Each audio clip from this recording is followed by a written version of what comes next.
Hi folks. Welcome to another video in the book report series.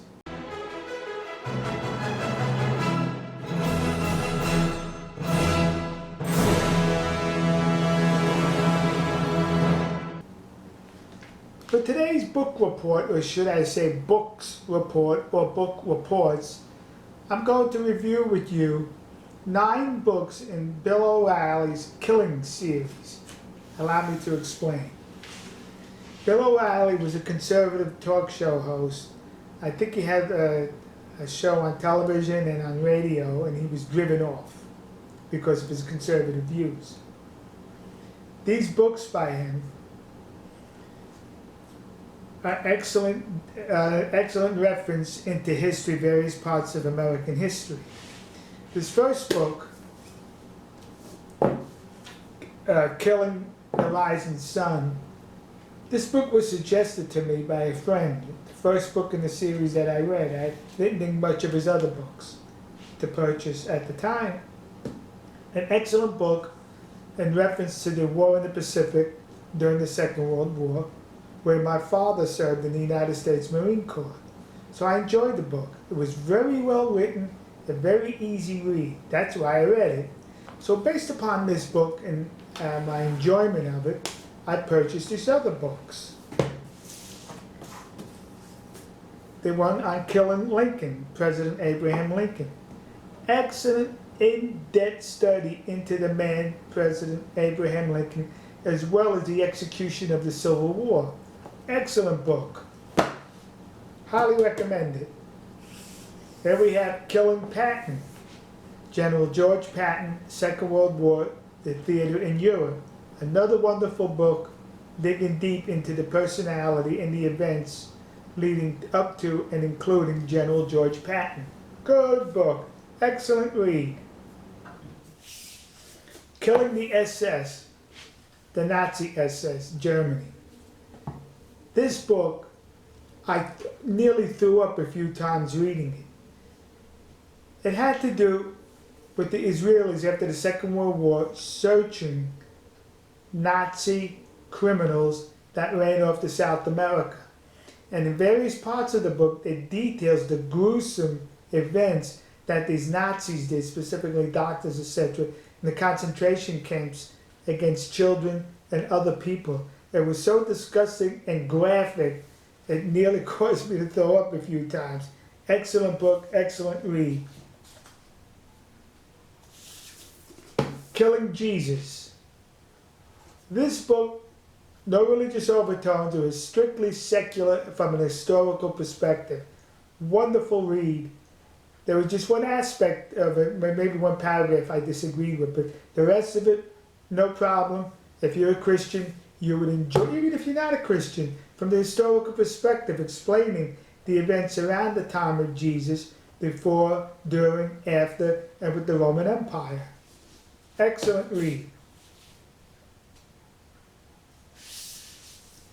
Killing England, about the American Revolution. So you think you know everything about it like I thought? Read this book. Excellent book. I enjoyed it. And then we have over here Killing Crazy Horse, having to do with the war against the Native Americans in these here United States of America. Wonderful book, good insight, good reading. This book, Killing the Mob, having to do with the mafioso, the La Cosa Nostra, in these here United States, in addition to prior to the advent of the Mafia, the other gangs in this country. What I liked about this book, it made reference, or he wrote about a number of characters that I knew in my childhood, and not personally, because I grew up in Brooklyn the first 30 years.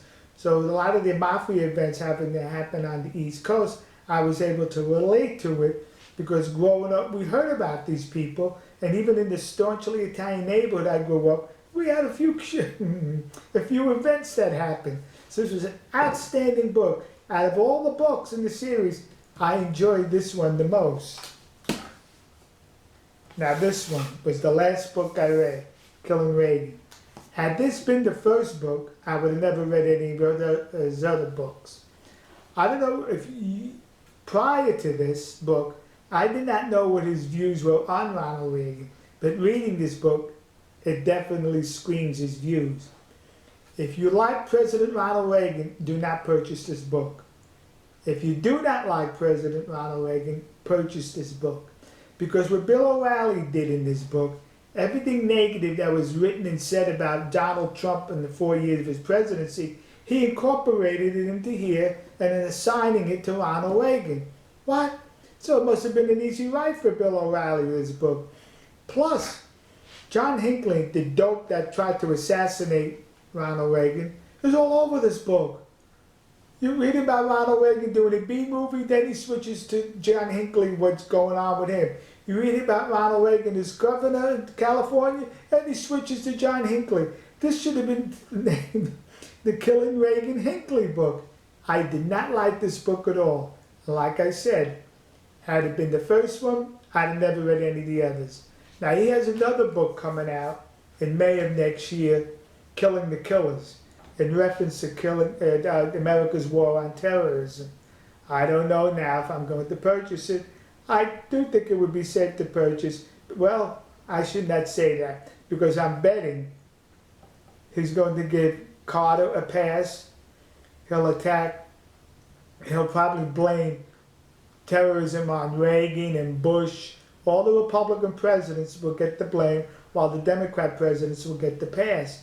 So I'm a little on the fence of whether I'm going to purchase that book or not after reading this. But the other books, I highly recommend them.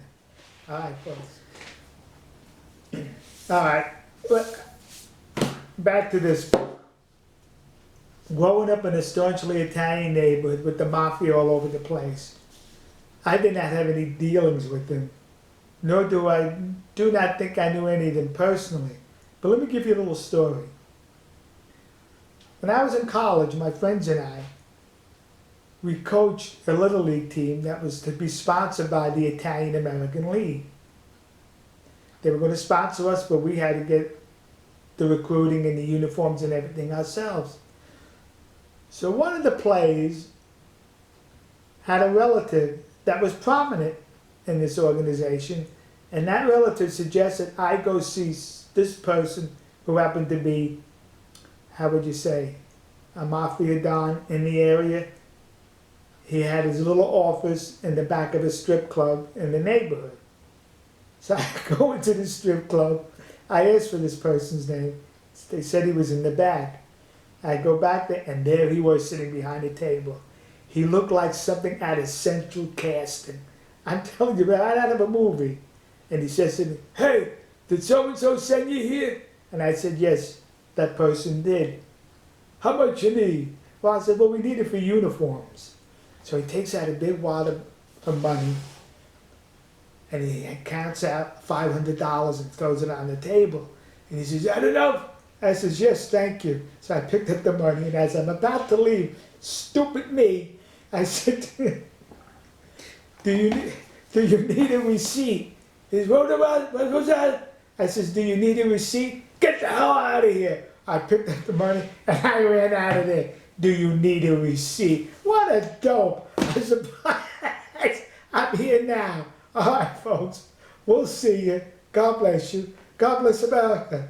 And God bless the nation you happen to be in. And thank you, God. See you.